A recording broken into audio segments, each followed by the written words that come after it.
Bismillahirrahmanirrahim. Assalamualaikum warahmatullahi wabarakatuh. Saya Herlina Dwi Kurnia, Guru Produktif Usaha Perjalanan Wisata SMK Negeri 2 Batam. Pada kesempatan kali ini kita akan mempelajari unit kompetensi melakukan prosedur administrasi. Pada saat ini saya berada di Fantastic Tour and Travel. Nah, kita akan sama-sama mendengarkan penjelasan dari Ibu Ade Syarifah selaku Direktur Fantastic Tour and Travel. Yuk kita ke dalam.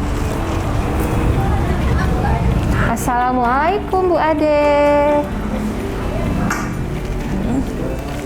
Oke. Assalamualaikum. Waalaikumsalam Bu Lina, apa kabar? Kabar baik Bu. Ada yang perlu dibantu? Iya nih Bu Ade. Ada beberapa materi yang kami mempelajari dari Bu Ade. Boleh Bu Ade? Dengan senang hati. Baik Bu Ade, sebelumnya kami ucapkan terima kasih ya. Untuk dokumen kantor nih Bu Ade. Bagaimana caranya untuk memproses dokumen kantor di sebuah perusahaan sesuai dengan prosedur?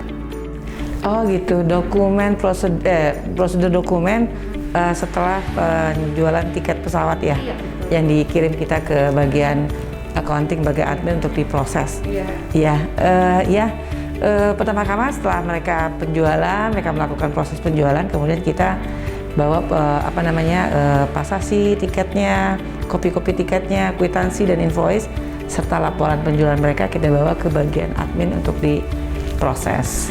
Oh iya, nanti di sana di bagian administrasi kita terbagi ada beberapa section. Satu yang ngurusin bagian pengecekan buku, apa aja yang mereka kerjakan dalam satu hari, siapa saja, berapa banyak kwitansinya, berapa banyak uangnya, dan berapa banyak invoice-nya. Kemudian oleh orang admin dibagi ke orang finance untuk merapikan yang invoice, kemudian mereka catat, mereka file di komputer. Begitu juga yang sudah bayarannya secara cash atau langsung, mereka catat juga, kemudian mereka file di bagian pencatatan.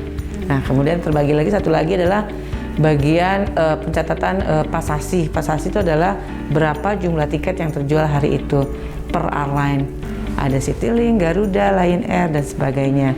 Itu untuk airline-nya. Begitu juga kalau seandainya mereka ada penjualan dari hotel voucher, tour, dan sebagainya, mereka akan pisahkan sesuai dengan produknya. Baru setelah itu baru untuk bagian airline kita proses ke airline, untuk keuangannya kita proses ke bank, untuk invoice kita rekap yang akan kita tagihkan setiap periode tertentu. Oh, seperti itu ya Bu ya. Kemudian Bu Ade, bagaimana caranya menggunakan peralatan kantor dengan benar dalam memproses sebuah dokumen? Kalau di bagian administrasi kita tidak terlalu banyak peralatan yang dipakai, hanya komputer, laptop, atau kalkulator. Dah itu aja. Nah, mereka biasanya kita ada formnya tersendiri dan mereka tinggal input, habis itu selesai deh. Oh ya, untuk inventaris kantor itu sendiri, kita biasanya orang accounting itu membuat rekap itu tidak setiap bulan, karena memang inventaris itu tidak setiap bulan beli ya, jadinya ya cuman 6 bulan sekali kita periksa. Karena kan biasanya mereka kalau beli, pertama pembelian barang tersebut ditempel di setiap tempat, kemudian kita lihat setiap 6 bulan sekali, kecuali ada pembelian baru kita rekap, kalau nggak penting sekali. Karena kita kan bekerja bukan untuk barang-barang itu sendiri ya, cuman kita rawat, kita pelihara aja gitu sebenarnya, karena lebih banyak ke person ya daripada ke mesin gitu. Nah, baik Bu Ade, jika terjadi kendala di dalam bekerja menggunakan alat-alat yang ada di kantor, bagaimana caranya kita mengatasi kerusakan atau kendala yang terjadi terhadap alat-alat tadi, dan bagaimana caranya kita menjaga atau merawat alat-alat tersebut sehingga dalam kondisi yang baik dalam bekerja? Kalau seandainya, biasanya kita di antara kita ada bagian administrasi itu ada satu orang yang suka betulin peralatannya, tapi kita nggak pakai IT ya, karena orang IT itu kita nggak terlalu banyak banget diperlukan. Jadi biasanya ada satu orang yang akan memperbaiki, seperti biasanya di printer ya. Kalau di komputer atau apa biasanya kita sekali-sekali aja untuk maintenance. Biasanya maintenance yang seperti itu biasanya untuk untuk yang kalau slow itu biasanya kita wifi-nya. Makanya kalau kita di travel biasanya kekuatannya adalah di wifi, itu wifi-nya. Jadi mereka bisa bekerja dengan lebih maksimal.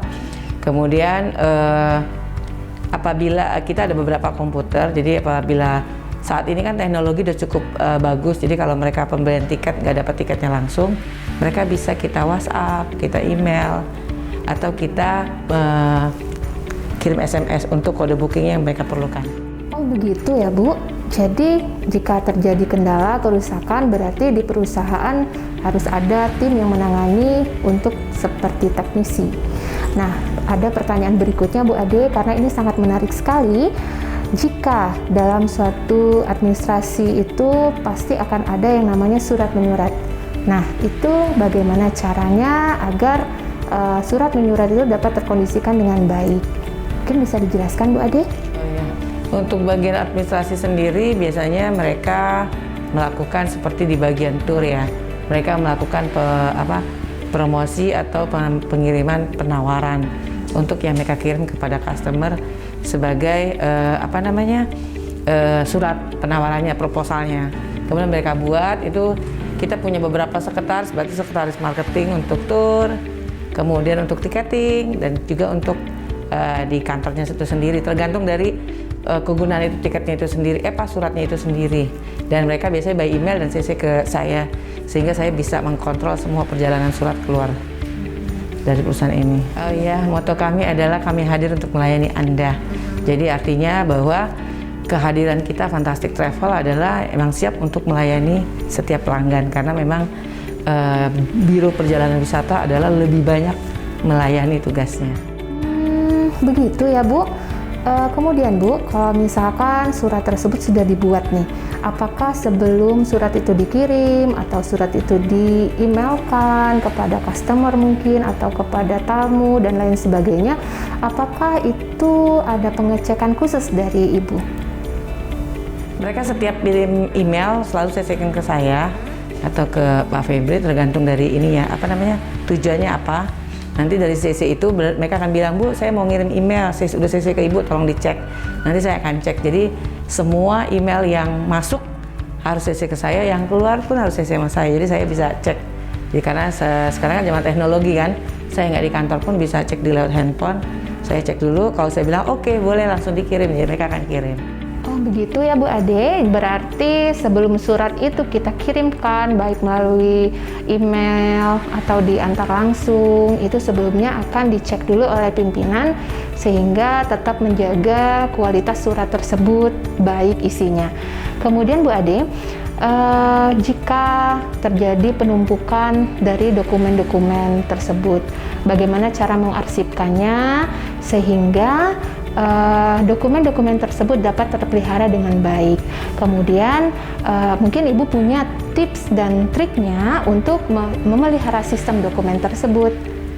Oh gitu. Kalau untuk yang di bagian komputer biasanya saya arahkan, kalau di email kan ada folder sebelah kiri, nanti saya bilang itu surat keluar, surat masuk, tentang pariwisata, tentang hotel-hotel, atau tentang mitra-mitra siapa. Nah itu udah sendiri. Jadi ketika saya pakai komputer mereka, saya juga tinggal gampang untuk mencarinya. Sementara kalau yang untuk yang file-file secara yang udah di print, biasanya kita file surat masuk, surat keluar untuk airline atau untuk mitra atau untuk customer, itu ada folder masing-masing sehingga memudahkan kita ketika bilang mana ya dari airline atau dari apa. Jadi mereka punya ini masing-masing. Oh begitu ya Bu Ade. Jadi kalau misalkan file itu tertata dengan rapi, kemudian ada nama-nama di setiap filenya, pasti akan lebih mudah dicari ya Bu Ade. Masih ada satu lagi pertanyaan Bu Ade. Boleh ya Bu Ade? Dokumen-dokumen yang sudah ada di setiap tahun itu kan pasti akan menumpuk ya Bu Ade. Nah itu bagaimana caranya kita pilah-pilah, nah ini dokumen yang masih terpakai, ini yang sudah tidak terpakai lagi, kemudian dokumen yang terpakai harus berapa tahun ke belakang harus ada, ataupun dokumen yang sudah tidak terpakai lagi ini harus diapakan Bu Ade? Oke, untuk yang perbankan biasanya kita 5-6 tahun masih kita simpan. karena itu masih berguna kan. Tapi kalau yang kalau yang untuk proposal biasanya kita 3 tahun harus ada. Jadi kalau sekarang 2020, 19, 18 masih ada. Kadang-kadang 4 tahun juga kita masih pegang karena khawatirnya itu berguna banget ketika kita ingin menyurati mereka kembali, mempromosikan produk kembali. Di situ ada banyak sekali nomor-nomor address yang bisa kita gunakan. Oh, begitu ya Bu Ade. Ini sangat menarik sekali pembelajaran kita pada kesempatan kali ini. Sudah kami pelajari beberapa hal mengenai unit kompetensi melakukan prosedur administrasi di sebuah usaha perjalanan wisata atau sebuah perusahaan perjalanan wisata. Kita sudah sama-sama mempelajari di sini adalah memproses dokumen kantor sesuai prosedur perusahaan, kemudian bagaimana menggunakan peralatan kantor secara benar untuk memproses dokumen, bagaimana mengatasi kendala kerusakan peralatan kantor, dan bagaimana perawatannya tadi sudah Ibu jelaskan, kemudian administrasi surat menyurat sampai harus itu dicek kembali sebelum dikirim, serta bagaimana memelihara sistem dokumen. Sekali lagi kami ucapkan terima kasih banyak Bu Ade atas kesempatannya. Semoga ini menjadi ilmu yang bermanfaat ya Bu Ade. Oke, terima kasih sama-sama. Semoga apa yang saya sampaikan bisa berguna untuk anak didik di sekolah ya. Baiklah, Ananda Ibu dimanapun berada, demikianlah pembelajaran kita pada kali ini. Ya, tadi sudah kita sama-sama dengarkan penjelasan dari Ibu Ade Syarifah selaku Direktur Fantastic Tour and Travel. Semoga video ini bermanfaat dan akhir kata Ibu ucapkan wabillahi taufiq wal hidayah. Wassalamualaikum warahmatullahi wabarakatuh. Kami putra-putri yang sejati, kami putra-putri berprestasi, belajar pariwisata, kami sadar wisata, UPW pasti bisa mengharumkan